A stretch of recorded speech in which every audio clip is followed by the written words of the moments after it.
कारली की है जो हमारा पार्लिमानी लीडर है, अभी उन्होंने मुझे चिट भेजी है कि मेरी सिक्योरिटी ले ली गई। किसकी? ये तो वो सियासत थी जिसको हम भूल चुके थे। किसकी सिक्योरिटी ले? हमारे जो पार्लिमानी लीडर है पंजाब असेंबली में, उनको सिक्योरिटी दी हुई है ना सबको। जनाब स्पीकर, ये बातें तो हम चार्टर ऑफ डेमोक्रेसी के बाद भूल चुके थे। मैं खुद उसका मेंबर था, उस जो कमेटी उसको बना रही थी। उसके बाद क्या जज्बे थे, उसी के बाद फिर आपकी असेंबलियों ने 5-5 साल भी पूरे किए। तो मुझे खौफ आता है जब इस तरह की कोई बात करे। बेनजीर इनकम सपोर्ट प्रोग्राम जो है वो हमारा सिर्फ पीपल्स पार्टी का नहीं, वो तो पाकिस्तान का है। वो उतना ही जनाब स्पीकर आपका भी है। जितना वो मेरा प्रोग्राम है, इतना वो शायद चीफ मिनिस्टर साहबा का भी है पंजाब वाली, ऐसा वो सिंध के चीफ मिनिस्टर का भी है, ऐसा ही वो बलूचिस्तान के चीफ मिनिस्टर का भी है, ऐसा ही वो KPK के चीफ मिनिस्टर साहब का भी है। जो हमारा BSP प्रोग्राम है उसको हम ये नहीं कहते, आप नहीं मानना चाहते कि चीज मत माने, लेकिन उसका मतलब ये तो नहीं है कि हम दुश्मनाबाजी पर उतर आए, एक दूसरे का चेहरा हम खराश दें, एक दूसरे पर इल्जाम तराशी करें, एक दूसरे के बारे में जो है वो तज़हीक अमेज लफ्ज अदा किए जाएं। मैं उन सब लोगों को ये पैगाम देना चाहता हूँ कि हमारी पॉलिटिकल ट्रेनिंग ऐसी नहीं है। हम किसी के चेहरे को जवाबन खराशेंगे नहीं, लेकिन एहतराम से ये कहेंगे कि भाई हम ये सब कुछ जानते हैं, ये हमने बहुत अरसा किया है, ना उससे आपका फायदा हुआ है ना मुल्क का फायदा हुआ है। हम इसको भूलकर आगे चलना चाहते थे, इस मुमलकत खुदादाद की खिदमत के लिए, अपने पाकिस्तान को मजबूत बनाने के लिए, इसमें जमहूरियत को मजबूत बनाने के लिए। जब तक हम आंगी ना होगी ना आप आगे बढ़ सकेंगे ना हम आगे। हम तो अपोजिशन के भी एहतराम करने वाले लोग, हम तो ये भी कहते हैं कि इनको भी इतना ही हक है, हम जो इनकी जायज बात है इनका भी हम हमायत करते हैं, लेकिन जमहूरियत और कानून और आइन इसकी हिफाजत भी करना है। लेकिन अगर आप हमसे उलझते रहेंगे, हमें दुश्मनाम देते रहेंगे, तो उससे अगर किसी का कद बढ़े या उसकी कोई सियासत चमके तो ये बहुत अफसोसनाक बात है। जब तक इस बात की कोई हमें इस बात पर मुतमईन नहीं करता, जनाब स्पीकर, हमारे लिए इस हाउस में बैठना बहुत मुश्किल है। मैं वॉकआउट करता हूँ। ये असद कैसर साहब। जनाब स्पीकर, हम पीपल पार्टी की ये फ्रेंडली फायर को जो है ना वेलकम करते हैं। हम समझते हैं कि अगर ये संजीदा है तो आए, अदम एतमाद पेश करें, हम इसके साथ दे देंगे। अदम एतमाद में इस हुकूमत को फारिग करने में हम इसका साथ दे देंगे। अभी आए, मैं हमें ऑफर करता हूँ अपनी तरफ से, अगर ये अदम एतमाद पेश करते हैं तो हम पूरा सपोर्ट करेंगे इसको अदम एतमाद में। जी डॉक्टर फारूक सत्तार साहब।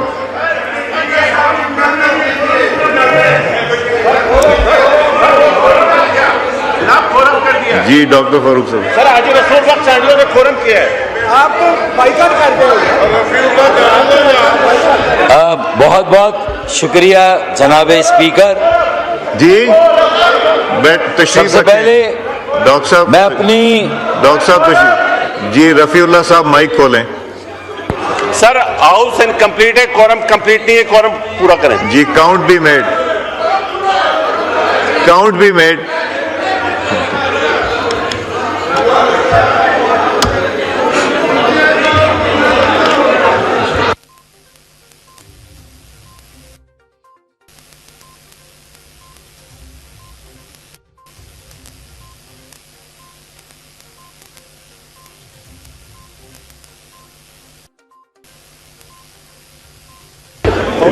जी the house is in order. Doctor Farooq Sattar साहब।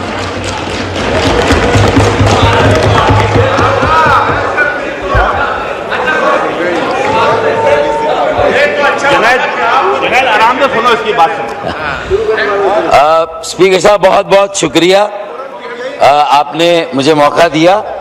मैं सबसे पहले अपनी जमात MKM पाकिस्तान और ख़ास तौर पर पाकिस्तान के सिंध के जिन इलाकों से हमारा मैंडेट है, वहाँ के अवाम की जानिब से वज़ीर आज़म पाकिस्तान और हुकूमत पाकिस्तान को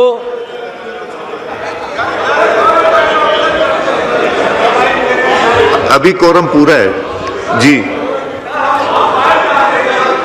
जी डॉक्टर साहब आप बात कीजिए। जी जो गुज़िश्ता दिनों बिलखुसूस खारजी महाज पर मुल्क पाकिस्तान को और अवाम पाकिस्तान को जो कामयाबियाँ हासिल हुई, और उसमें वज़ीर आज़म पाकिस्तान जनाब शहबाज शरीफ साहब का और field marshal general Asim Malik साहब का जो किरदार रहा है, मैं MKM पाकिस्तान की जानिब से उसे यहाँ पर सराहना चाहता हूँ और दिल की गहराई से वज़ीर आज़म पाकिस्तान को, field marshal general Asim Malik साहब को और वज़ीर ख़ारजा जनाब जी इसाक डार साहब को मुबारकबाद दे।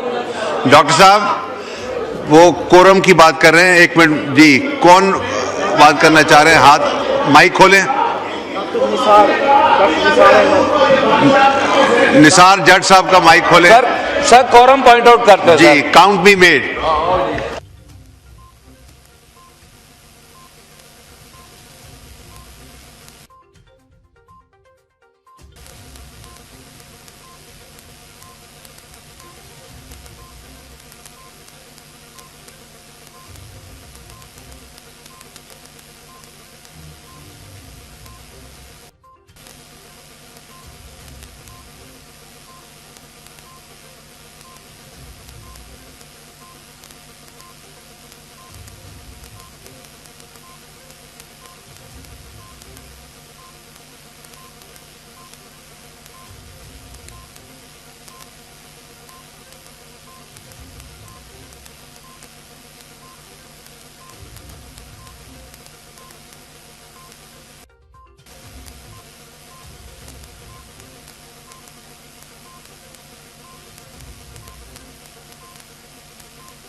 जी, आप तशरीफ रखें। House is not in order. मैं आपको आप सुन लें।